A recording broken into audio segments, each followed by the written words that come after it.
I used to be a TEFL teacher, like an English teacher in Taiwan. I've also been trying to learn Bengali for GeoGuessr. I've always thought the Faroe Islands look incredible. Why not save the dog, I guess? Dogs are cuter.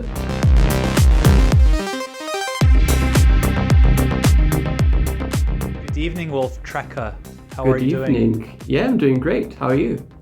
Doing fantastic as well. Thank you for making the time. You come in recommended by Kodiak. What a surprise. Yeah, thank you for having me. Yeah, a really cool guy. So, yeah, thank you. So, WolfTrekker, you know my usual first question is, where does the username come from, if you care to share, if there's nothing too personal or confidential? Oh, yeah, it's actually quite funny. I used to have a onesie, like a wolf onesie, back when they were all the rage. So when I created my GeoGuessr account, I was like, yeah, wolf plus trekker, because I love to go hiking in the mountains, stuff like that. So I thought WolfTrekker sounds like a good username, I guess.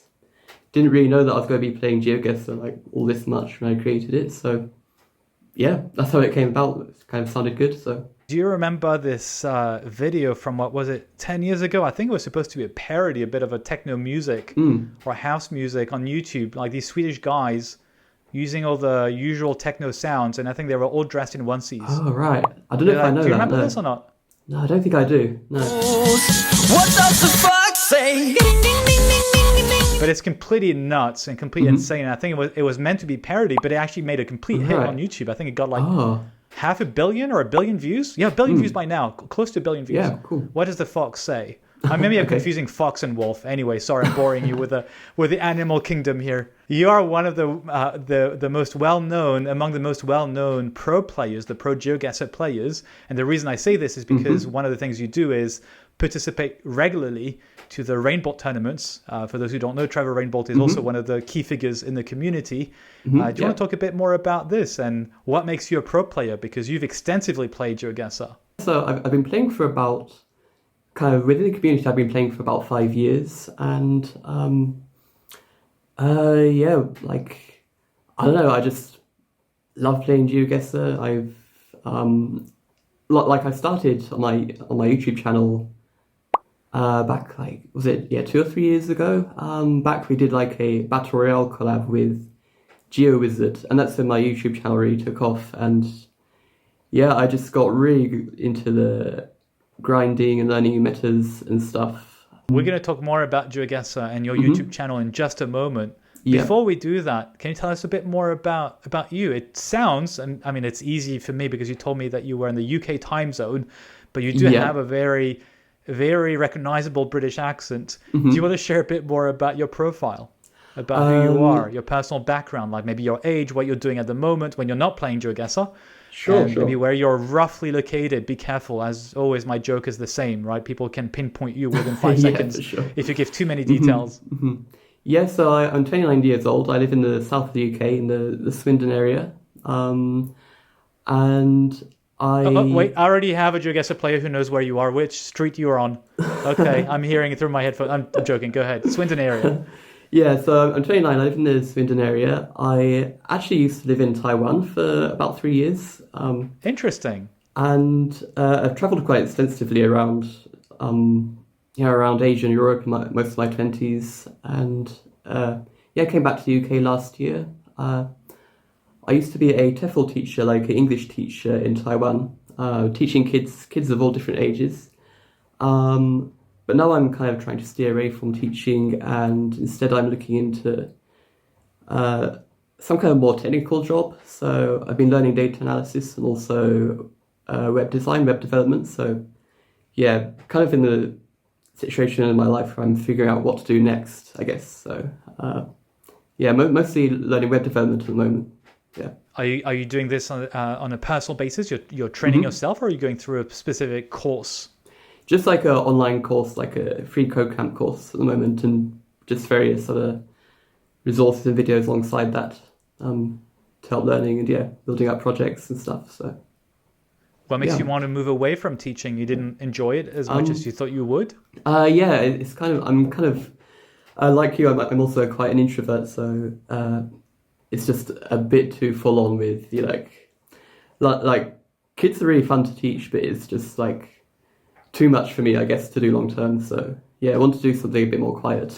It's probably the main reason for that. What made you move back to the UK? Is because your job as a teacher was coming to an end, or you just wanted to have a break from what you were doing? Well, actually, part of the reason I was in Taiwan so long was because of the pandemic, and I decided, because I was traveling for a year in like 2019, 2020, and I originally moved back to Taiwan just for a holiday, and then the pandemic kicked off, and I didn't exactly get stuck there, but I decided it was easy just to work there instead of going back to UK at that period of my life, because Taiwan was dealing with a pandemic very, very well in 2020. So, and yeah, I basically came back to UK just last year because things were opening up again, and I hadn't seen my family for like 3 years or something.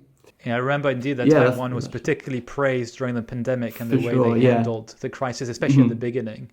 Yeah, exactly. Especially in 2020, it was like one of the very few, or almost the only country that had like 0 cases in the peak of the pandemic. So it was a really like the best place to be at that period of my life, I guess. So, yeah. Were you lucky enough to escape COVID yourself? In Taiwan, I got it for the first time like last summer, actually. When you were in the UK, right? So yeah. That's the welcome gift. Yeah, welcome, son of this land. We give you a disease. Yeah, it was pretty bad timing because it was when I was on a family holiday, but it's just the way it is. Fully sometimes. Recovered? No long-term of course. Yeah. No long COVID side effects or anything like that. So during your stay in Taiwan, did you learn any Chinese? A little bit, but not as much as I wanted to, because I was teaching like pretty full on most of the time and doing GeoGuessr, which GeoGuessr honestly took up most of the time that I should have been spending learning more Chinese, I guess. So yeah, I learned how to read food menus and basic phrases and stuff, but nothing not really advanced level, I guess. Do you have an unfair advantage when occasionally the map in GeoGuessr is Taiwan and you recognize a little bit where it is, or reading the characters, you would know whether it's around Taipei or in the mountains? Yeah, I mean, occasionally if it's a character I recognize, like the cardinal directions and maybe some names of cities, but honestly, I haven't really used it that much in Taiwan. I feel like I've used Cyrillic a lot more often than I have like Chinese characters. That's probably just because my Chinese level is not that strong. So, how come you read Cyrillic? Was that because of GeoGuessr or personal interest?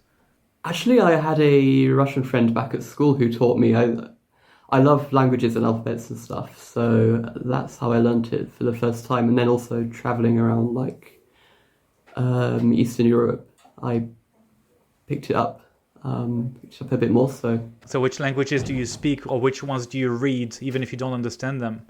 A bit similar to the question I had for Radu, since you mentioned that you had seen the interview, and he can read Korean or Hangul and Cyrillic, not necessarily understand everything. Yeah. So which languages do you read, speak?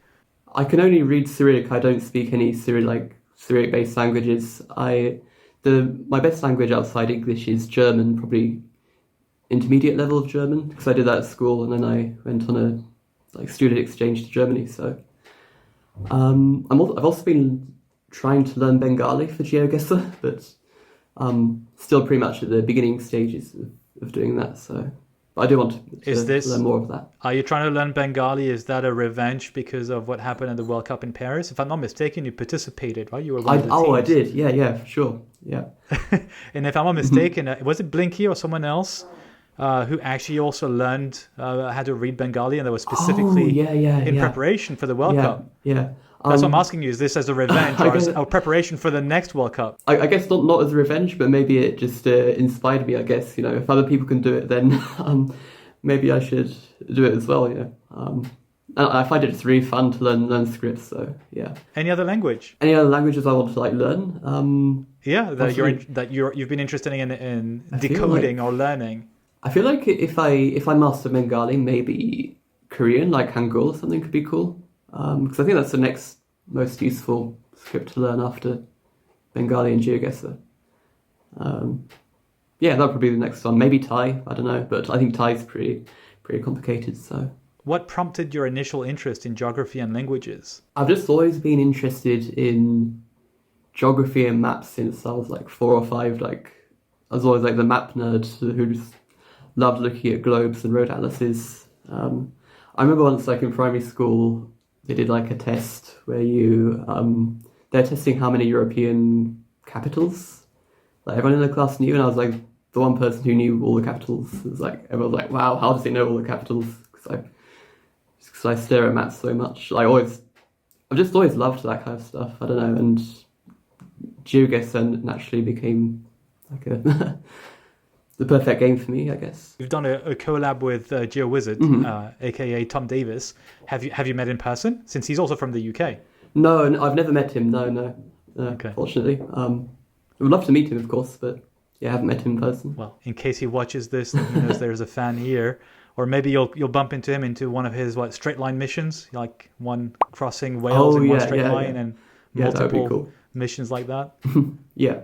How would you practice, or how would you play GeoGuessr these days? I kind of play just random team duels and stuff with friends mostly if I'm practicing for a rainbow tournament. I don't do too many games just for the sake of playing on my own, unless it's just a bit of warm up before a tournament, I guess. But I spend a lot, if not more, time map making. I don't know if you know, but I have a map AIW, an improved world. Yes, one of the mainstream maps, I guess, in the pro community. So I spend a lot of time mapping that, and a lot of my learning for GeoGuessr comes from that actually, rather than from actual gameplay, I guess. So. When you say mapping, that means like handpicking specific locations to add to that map. Right? Exactly. So other players can then go and play that specific map. Yeah, that's right. Yeah, exactly. You mentioned that you did a bunch of streams and then also a bunch of videos, and you actually have almost 4,000 subscribers on YouTube. And I notice you have also 122 videos posted on your channel, but it doesn't seem very frequent. Or at least lately, you seem to have slowed down. What happens? What's going on? Yeah, I'm teasing, of course. It's just it's just one of those things where I just get out of the habit of making videos, I guess.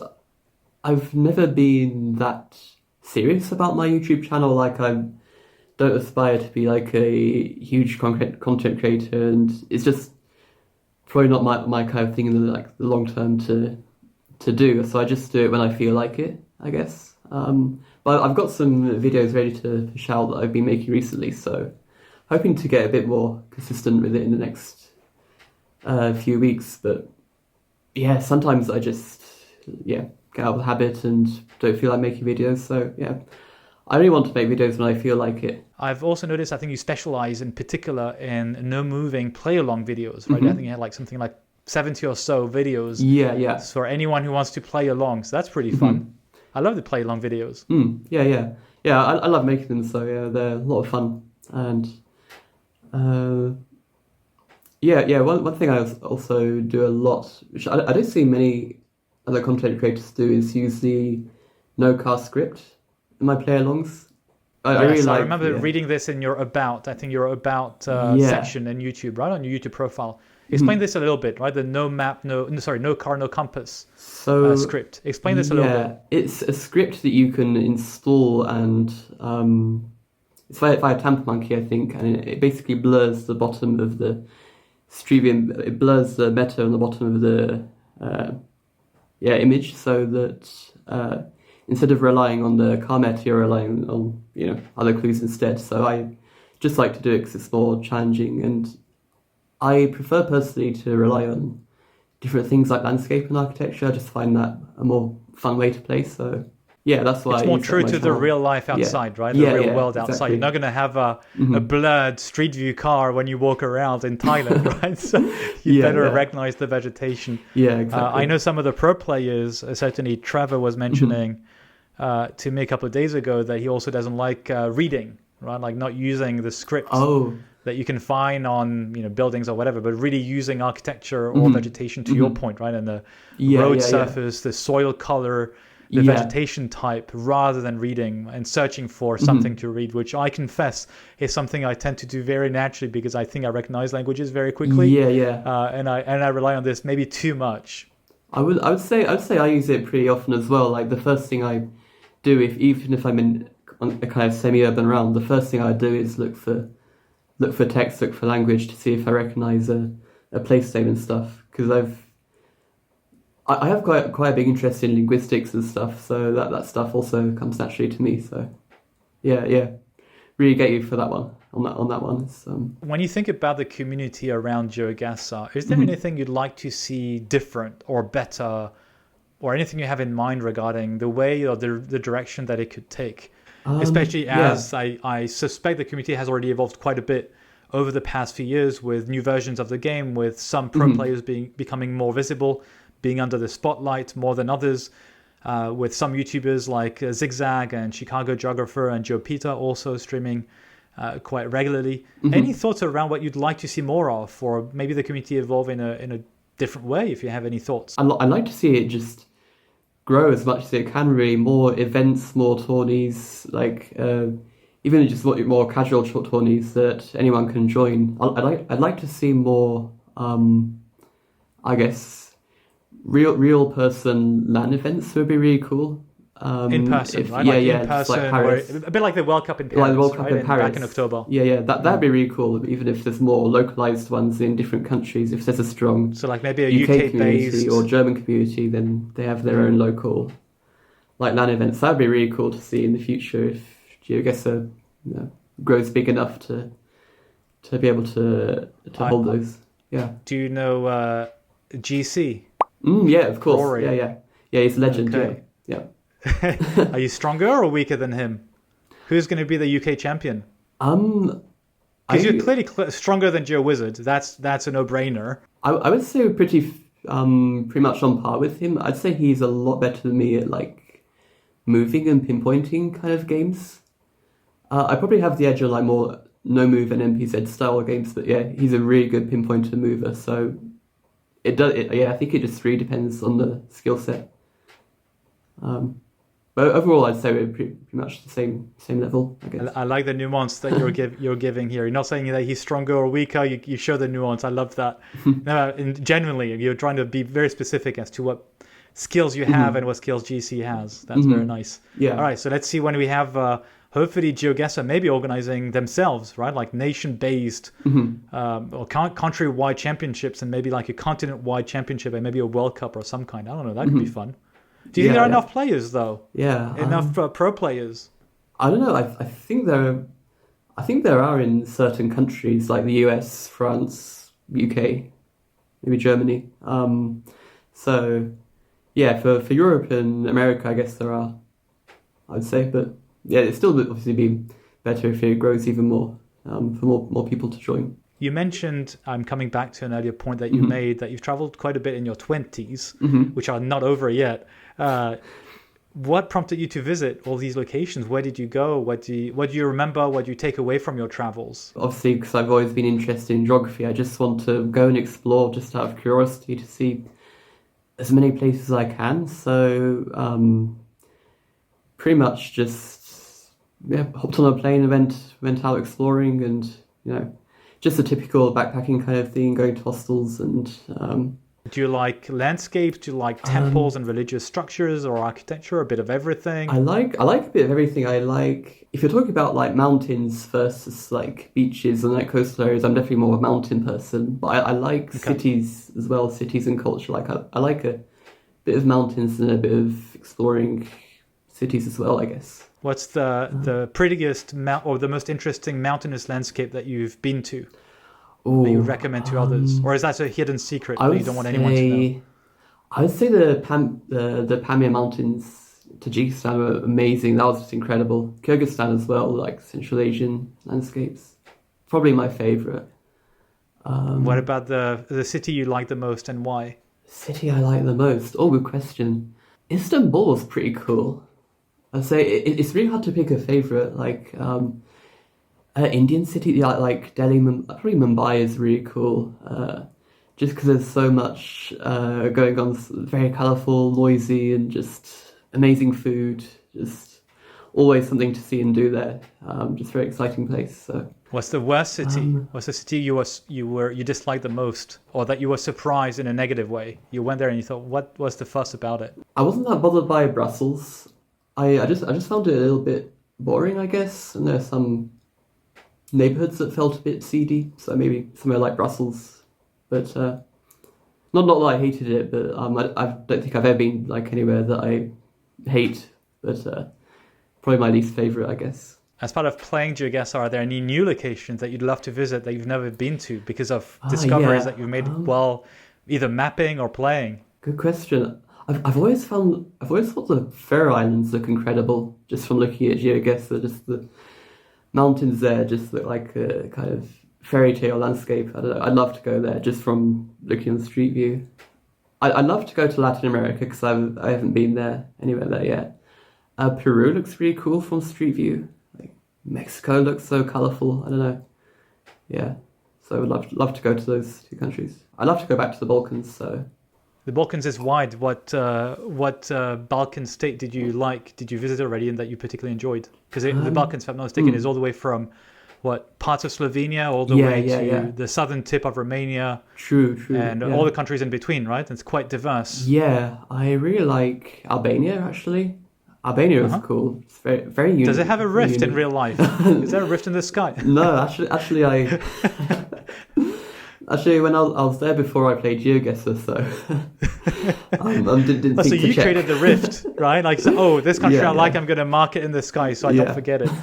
So you'd go back to Albania and you want to visit other Balkan countries? Which ones or which regions within these within that geography that you're interested in? I'd like to go to Bosnia because I've never been there and see more of Serbia because I've only been to Belgrade.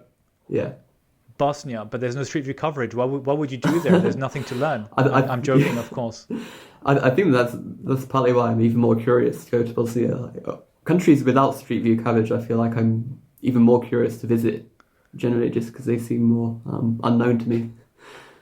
Or is it because you're super competitive and you want to have an edge before everyone else? Yeah, true. Like could be like to get an edge in GeoGuessr in case the Street View coverage comes out later, I guess. So Belgrade, we mentioned, right? In Serbia. Oh, Belgrade, yeah. But I like to see more of like rural parts of Serbia as well. The northern part or the southern part, which seem quite different when I navigate in Street View, they seem fairly different, right? Where you have more, if I'm not mistaken, correct me because you know this better than I do, but I feel there's more like buildings and houses with tiles on top of them in the southern part. It's drier as well and more. Yeah, is it a bit more mountainous also, right? In the southern part. Yeah, generally more mountainous the further south you go. So. And you mentioned you prefer mountains, so you'd go to the south, right? Yeah, definitely. Okay, definitely. Now I'm connecting the dots. I know where to find you. Okay. Yeah, exactly. So Nice, right? Like or Niche, I guess. South of Niche. Yeah. All right, we've reached the section of the interview where you're going to go through a thematic set of questions. You have to give me a number from 1 to 14. A few others have gone through this before. Okay. As always, you're free to not answer the question, of any question. Okay, sure. So give me a number or roll a dice, whatever you want to do, from 1 to 14. Let's go with 10, I guess. Number 10. Yeah. All right, good. Pulse check. This is called pulse check. Okay. And if you are ready, I'm going to do something new with you if you're keen for it. And you're going to tell me I'm ready. And in a reference to a talk show in the 90s and early 2000s in France, where I take my inspiration from, I remember the host had a series of thematic questions. So I thought, that's interesting, along different themes. So I came up with my own set for these interviews. And I think, if I remember correctly, you had to do this. Can you see my hands? All right. When you say, I'm ready. So you have to shake your hands. Are you okay with that? Yeah, sure. All right. So are you ready to go through the pulse check interview? Sure. Yep, I'm ready.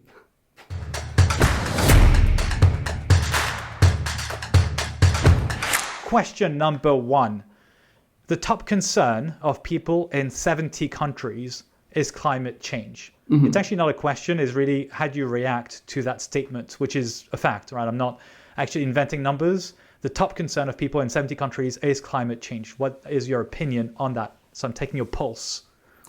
Do you share that concern? Do you not share that concern? Or is it a concern but not the top concern in your life? I say it's a pretty big concern. I think it's more of a concern that there's only 70 countries that are concerned about it as a top concern. So, yeah. Definitely, I'm very concerned. Young people in developing countries, in poor countries, are more optimistic about their economic prospects than their counterparts in developed countries. Yeah, I mean, I'd say in developing countries, people are really hardworking, I guess. So, how do you feel about your own future, your personal future? I need to stop traveling and think about my career. So, yeah, I'm pretty optimistic though about my future. So, 90% of people have experienced phantom vibrations. Do you know what this is? A phantom vibration. It's thinking that your phone vibrates in your pocket when it did not vibrate. 90% of people experience this. 90%. Yeah, 90. Okay. Maybe they think they're farting or something instead. Maybe they're what? They think they're farting or something instead. I don't know. You think? No, I that's a funny answer, but I think it's really genuinely thinking that it vibrates because people are just obsessed and addicted to their phone. Yeah, true. Or maybe indeed people are just emitting gases and they don't even realize it because this is anyway what happens all the time, right? For all human beings and I guess mammals. All right. 60%, next pulse check question. 60% of people cannot get through a 10-minute conversation without lying. 60% of the people cannot go through a 10-minute conversation without lying. Yeah, I'd say that's pretty true. Yeah, so what did you lie about to me? Because we talked for more than 10 minutes. Oh, good question. probably something that I can't remember. So that's a good answer. I don't know. I don't remember. I invoke my whatever amendment of the Constitution of my country. All right, next pulse check. 91% of men and 84% of women have had a fantasy about murdering someone. I was shocked by that stat. I don't know if it's true, but I found it online. Ooh, yeah. Can't trust the internet these days. Yeah.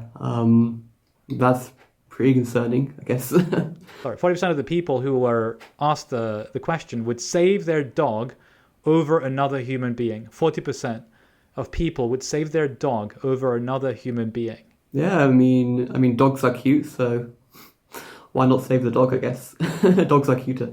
Not a dog that attacks people, because I was attacked by one in Taiwan, which was not fun. So, ouch! Do you get bitten hard? Pretty Scratched? hard. Yeah, it was like 3 times on my leg. It was just. Oh wow! On your neck? No, leg. Leg. Okay. No. Well, either you're very small, which is fine, it's life, or the dog is very tall, which also can happen, or jumps, I guess, at your neck. Yeah. It was but it's your leg. Yeah, on my leg. It was just. Were you concerned about rabies? I wasn't, because Taiwan is apparently rabies free, so wasn't concerned about that, but still a very unpleasant experience. It was just like this rural road right out of the blue. It came out of the front garden of a house and just attacked me. It's like. And do you get like pieces of your leg chopped off, or like you had marks, or what happened? You're laughing. I'm sorry, I don't know. I'm just worried about what you're describing. No, just a small like scar or something, but it's, okay. Yeah, it's fine. Last point I had for you for the pulse check. 90% of the people answering my interview questions report nightmares the following night. I can see that. Happening for sure. All right, that's worrying. That was meant to be as a joke, and you're taking it seriously. Great. You're laughing about other questions when it's supposed to be serious, and the one that is funny, you're taking seriously. Great. Amazing. All right, that's it for my pulse check interview. Thank you for playing along. It was meant to be a bit crazy and insane. I warned you ahead of time, but you're a good guinea pig here. So thank you for playing along, because then I can adjust and adapt my questions. The ones that work better, the ones that are more interesting to talk about, and the ones that are less interesting. So thank you to you. Yeah. Thank you. That was cool to try out. Awesome. And that wraps up our interview. Thank you, WolfTrekker. Yeah, it's a pleasure. Talk to you soon, hopefully. Yeah. Thank you. Thanks for having me along. Cool.